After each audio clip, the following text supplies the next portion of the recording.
After being so high on Thursday, Tilray and other pot stocks have come right down on Friday.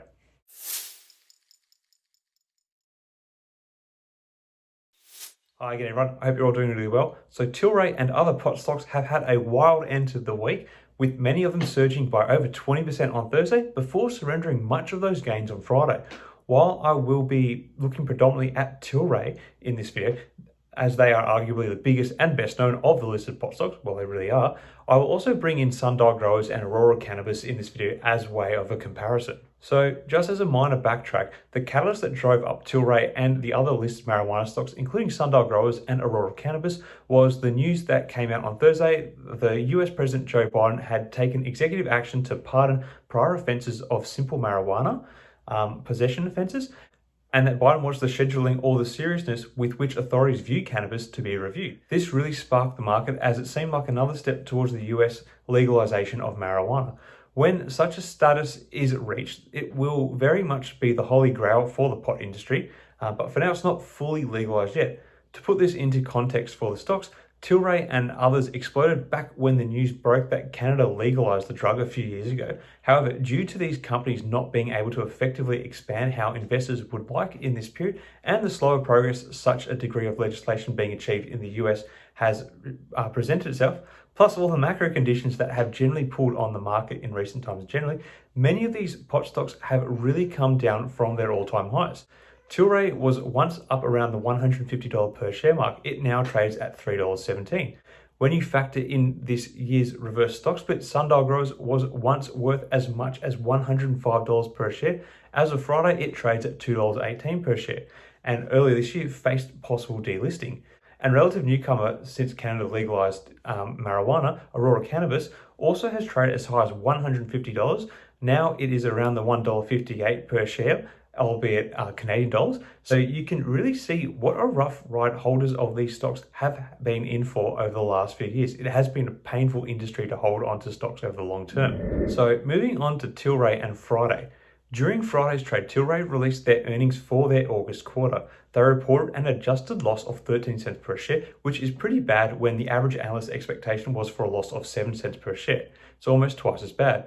This was on the back of an 8.8% drop in quarter-on-quarter revenue, with the company achieving $153 million in sales versus the $156 million that was expected by the analysts. Plus, there was a whole lot more expense that they were not counting on occurring in that quarter. Currently, analysts still have a hold rating for the stock with an average price target of $4 per share if you're into this kind of data. These earnings, which were released at the start of the market, really scuttled the stock price, with Tilray's stock shedding 73 cents or 18.72% in the regular session.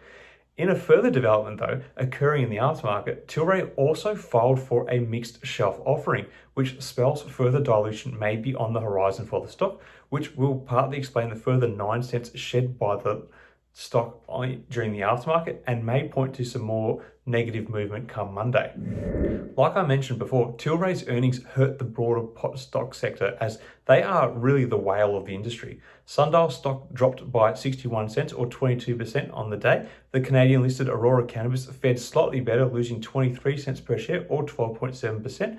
While this price action does hurt to see, given the still speculative nature that surrounds pretty much this whole industry, it is not that surprising. Still, not factoring in the aftermarket data, Tilray is still actually up by about 15% for the week. Such was the nature of Thursday's rally.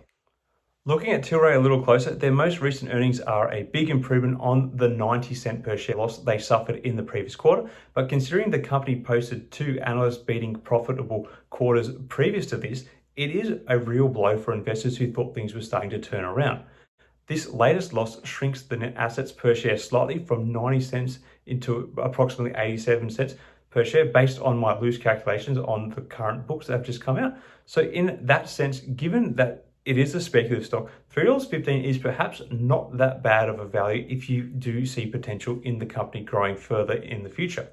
Anyway, I think that while there has been some good news on a legal front for the industry, I think given the macro environment and how speculative and growth stocks are faring, and the fact that there has been a new equity raising vehicle unleashed by Tilray, I would be hesitant to wager money on the stock at the moment, even if it does seem like a good value proposition.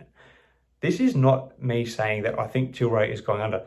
Quite the contrary. This is a company that is worth billions and is already posting $500 million in revenue annually. This is before marijuana getting full legalization in the United States too.